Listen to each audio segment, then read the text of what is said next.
আসসালামু আলাইকুম।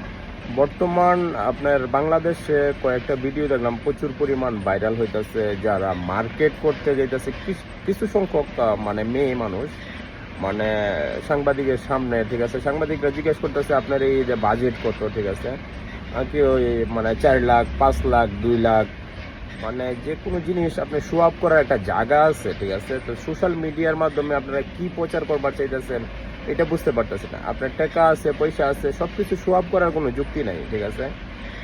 4 লাখ, 5 লাখ টাকার মানে মার্কেট করতেছেন, এটা আপনার আনন্দ, কিন্তু কিছু মানুষের মনে কষ্ট পাইতেছে এই ভিডিওটা দেখার পরে। কারণ এমনও মানুষ আছে বাংলাদেশে যারা এবার ঈদে মার্কেট করতে পারবে না, ঠিক আছে, গরিব অনেক মানুষ আছে। তো তাদের দিকে খেয়াল করেন, আপনি কত টাকার মার্কেট করলেন না করলেন সবকিছু শো আপ করার নাই। আপনার চেয়ে অনেক বড় লোক বাংলাদেশে আছে, কিন্তু সবাই শো আপ করে না, ঠিক আছে। এই জিনিসটা অবশ্যই মাথায় মধ্যে রাখবেন। ইসলামের মাঝে এরকম কোনো কানুন নাই, ঠিক আছে, যে আপনি সবকিছু শো আপ করতে হবে, ঠিক আছে।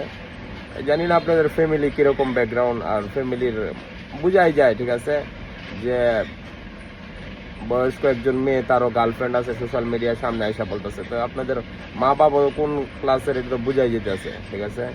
সবকিছু করার আগে অবশ্যই মাথার মাঝে একটু ভাববেন, ঠিক আছে, যে এটা কি করতেছি যুক্তিসঙ্গত না অযুক্তির মাঝে পড়তেছে।